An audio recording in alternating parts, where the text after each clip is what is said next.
So next we have Vicki Hageman.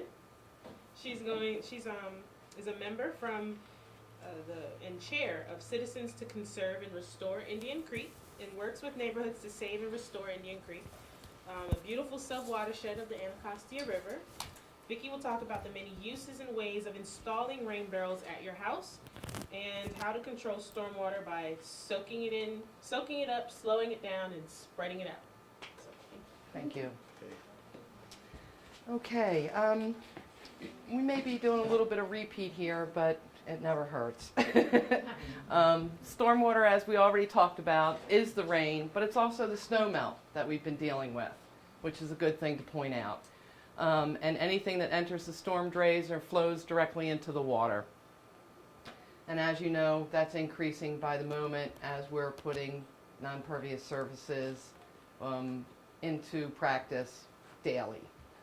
What can we do to help? That's our main thing. Soak it up, slow it down, spread it out. And we've already talked, a rain garden is a great example because you're taking this water into the garden, it's soaking it up. What it doesn't soak up, it's slowly releasing and spreading it into a larger area. So that's a really good example. But what we're going to talk about today is a rain barrel. And it's a great way to conserve water during the summer. You got outdoor chores. It was already brought up that, watering lawns and gardens is about 40% of our household water used. Conserving water is important to help the fresh water supply. And you're saving energy. Water supply treatment, it's 4% of the power generated. So you're also going to save money by lowering your water bill. I installed one 55-gallon rain barrel in my yard and just walked around with little watering cans, and I didn't use my hose all year. So that was a huge improvement for me. And then, of course, we're going to reduce pollution. Less water traveling down the storm drains, the less contamination that it's dragging along with it. We're lowering the volume, less bank erosion, less sediment. Sediment is large in the streams these days. I see more cloudy stream than I do actually see grease and spots and one point source of pollution. You're seeing a lot of sediment these days. And the recharge of our groundwater. Redirecting it, instead of soaking it up in one place, you're moving that over and putting it into a different part in your yard and letting it soak in naturally. And that's doing everything we need to move forward. Uses for the harvested water. I have a couple here. If anybody knows of something that is missing or has a great idea, we've already been through the watering your flowers. Washing your car and windows. I never thought about windows on the outside of your house. 2 buckets, that's a great idea. I already fill all my birds' baths with it, and the squirrels come, and everybody's happy in the backyard with a little bit of water out there. Supplies for large gardens. If you get your gravity and you get things done properly, you can supply a large garden and an irrigation system. And I saw online where they had a little downspout coming out and just filling their little pond that they had. So, yes, ma'am. I have a question. Would you recommend water from rain barrels for vegetable garden? Well, the thing, we're going to touch base on that. If you are watering in the root system, which it's not really recommended to water plants or things on their leaves, they are recommending that you can do an irrigation system at the root level. But they aren't really recommending it for herb gardens yet. I haven't heard a lot about that. There's still a lot of questions about, just think about where your water's coming from. It's not only, the rain barrel, it's from the roof, and depending on what kind of roof you have, if it's the asphalt or shingles, or if you have a flat painted surface, you're going to get leaching of any kind of paints or lime from, concrete blocks and things like that. So they're pretty much recommending just to keep it at the root level and not do any edible plants. Not just herbs, but edible plants like that. And this was a big one for me. Water supply on days when restrictions are in place. How many times have we had you can't wash your car, you can't water your plants, odd and even days? Now you've got this supply of water sitting there that all of a sudden you can do those things, and especially when it's really hot. Installing a rain barrel. Location, location, location. That's what you have to determine. What's best for you? What do you want it for? Do you just want to slow down some water? Do you just want to water a couple plants? It's not going to be a big investment. It's not going to be a big install. If you want to capture as much as you possibly can, you want to do the math about your roof. You want to figure out how much you can actually capture, daisy chain things together and get the most out of it. It all can be done. It can be done from the smallest level to the more complicated. As you get into using higher volumes, you get into gravity fed. If you need things to be up higher for your installation to get that pressure that you need to send it through a soaker hose, they're all things you're going to have to think about. But the best thing to do is a pre-site look. And you want to go out there, you want to put your rain jacket on, you want to go out when it's raining. You want to see where your water's going and just see if you can determine. You might have a situation where your downspout is actually running between a neighbor's house and some of it happens to go onto their property more than yours and you just want to redirect it. And that can be done with a rain barrel. You can take the output of it and feed it into a different location in your yard and spread it around. So there's a lot of things that you can do with a rain barrel to take care of some easy or complicated things on site. The main components of a rain barrel, which has been talked about. And I'm going to talk about these for a moment because we're in a partnership with the Interstate Commission for the Potomac Water Basin, and we are promoting these barrels because we like them for many reasons. And they can be purchased today. If you find out that this is something that might work for you, you can buy it today. We have them out back. We can supply them, and we're ready to take orders. Becky, did you need to say anything else about your organization or anything right now? You're fine. Okay.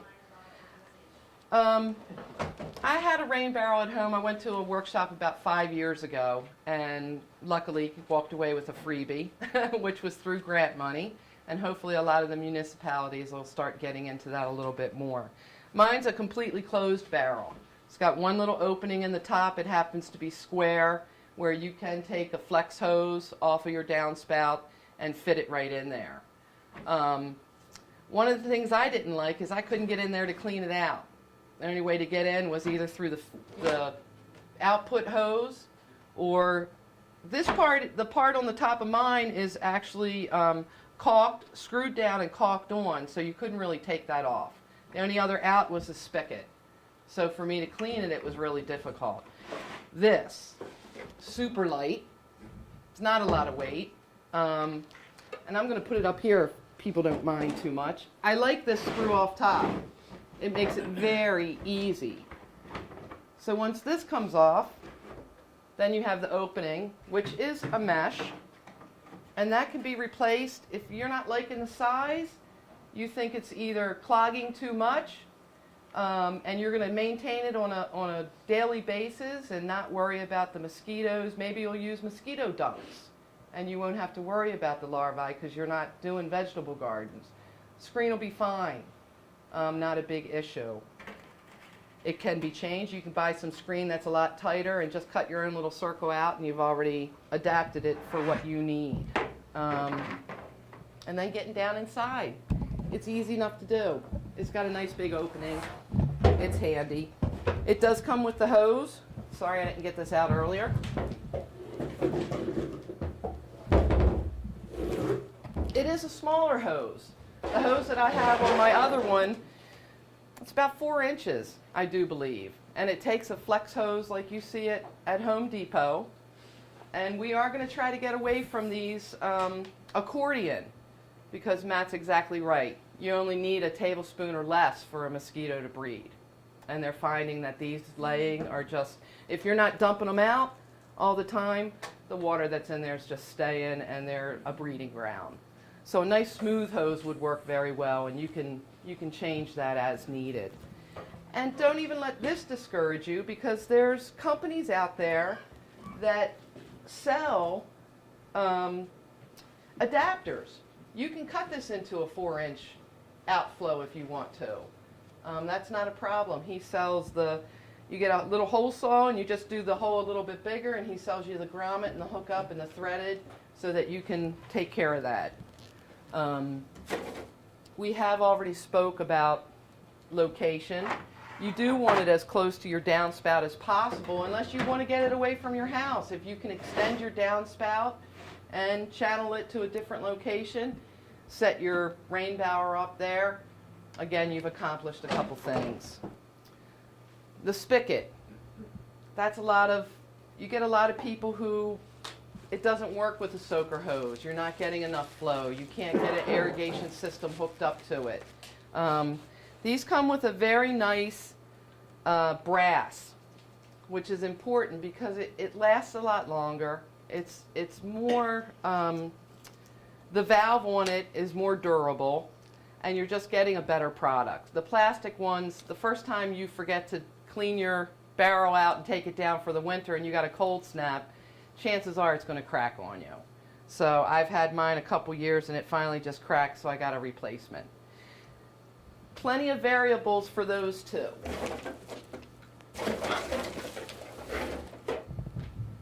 You can put a bigger one in, more direct, an inline direct instead of the bent action.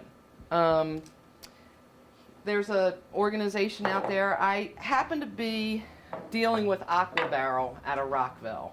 I like to promote local companies. He's been doing it for a long time, and he was one of the first workshops that I went to. And he was good enough to actually come by my house yesterday and drop off a bunch of stuff for me to tell people about. So he's actually has the grommet. If you're doing your own barrel, or if you have gotten a barrel that you want to adapt, maybe you want to put a different spigot someplace else. Again, you can drill the hole, put this grommet in, it's threaded, and you're putting this adapter in, and then your spigot into here. They're pretty much your basics for the rain bower. There's not a lot of parts to it.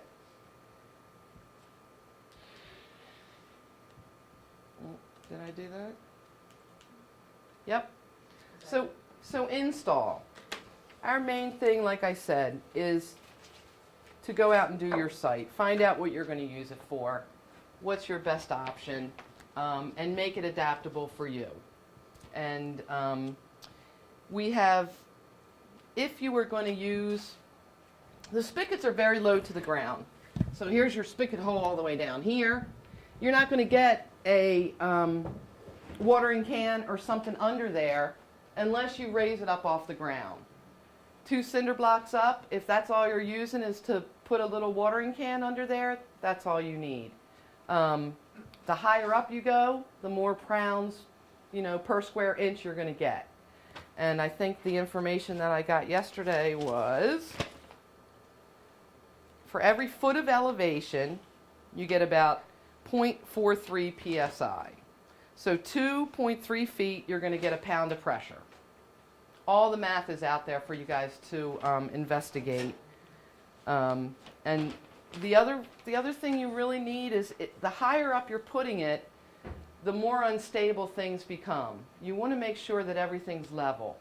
If you can put a sand foundation down before your bricks or your cinder blocks or things like that, that's going to be the most stable. You won't have any erosion washing out from under it. It'll kind of maintain, and you're going to use a level before you even put your barrel up there, and just make sure everything's level. If you're going up really high, I'm going to recommend putting like an L bracket attached either to your house or a porch or a stud or something that's going to stop this from tipping on you.